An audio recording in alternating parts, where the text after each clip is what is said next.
Big boss Malayalam season 7 30 എപ്പിസോഡുകൾ പൂർത്തിയാക്കി മുന്നേറുന്നതിനിടെ ജീവിതകഥ പറഞ്ഞിരിക്കുകയാണ് അനുമോൾ. അച്ഛൻ കഷ്ടപ്പെട്ട് തന്നെ വളർത്തിയതും താൻ സ്വന്തം കാലിൽ നിൽക്കാറായപ്പോൾ അവരെ നോക്കുന്നതുമെല്ലാം അനുമോൾ പറയുന്നു.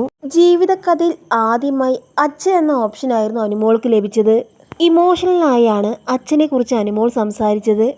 അച്ഛൻ്റെ പേര് സതീശൻ എന്നാണ്. അച്ഛൻ എൻ്റെ പ്രാണനാണ്.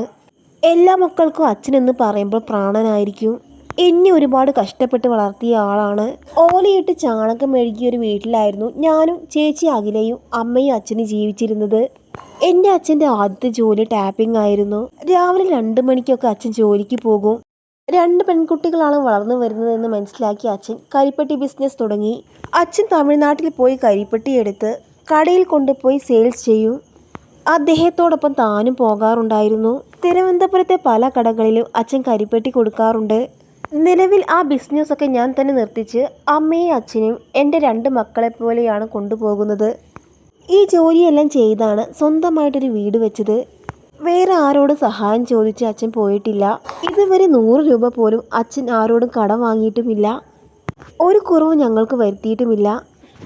ഇത്രയും നാൾ അച്ഛൻ്റെ പേരിലാണ് ഞാൻ അറിയപ്പെട്ടതെങ്കിലും ഇപ്പോൾ അച്ഛൻ എൻ്റെ പേരിലാണ് അറിയപ്പെടുന്നത്. അതിൽ തനിക്ക് അഭിമാനമുണ്ടെന്നും അനുമോൾ പറയുന്നു. തിരുവനന്തപുരത്ത് ആര്യനാടുള്ള ചേരപ്പള്ളിയിലാണ് എൻ്റെ സ്ഥലം. ഡിഗ്രിക്ക് പഠിക്കുന്ന സമയത്താണ് ഞാൻ ഇൻഡസ്ട്രിയിലേക്ക് വരുന്നത്. ആദ്യമായി അഭിനയിച്ചപ്പോൾ കിട്ടിയ പണം 1000 രൂപയാണ്. അതിനെ കടയിൽ കൊണ്ടു കൊടുത്ത് 10ൻ്റെ നോട്ടുകളാക്കി എൻ്റെ ആദ്യ ശമ്പളം എന്ന നിലയിൽ എല്ലാവർക്കും കൊടുത്തു. എന്നെ ഇൻഡസ്ട്രിയിൽ നിന്ന് പുറത്താക്കാൻ പലരും ശ്രമിച്ചിട്ടുണ്ട്.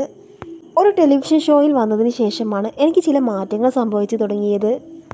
അതിന് എന്നെ ഒരുപാട് പേർ അടിച്ചിടാൻ ശ്രമിച്ചു. എവിടെ പോയാലും സത്യസന്ധമായി നിൽക്കുകയാണെങ്കിൽ നമുക്ക് നല്ലത് മാത്രമേ വരികയുള്ളൂ. ഇപ്പോൾ ഞാൻ അതിൽ വിശ്വസിക്കുന്നു എന്നാണ് അനുമോളുടെ വാക്കുകൾ.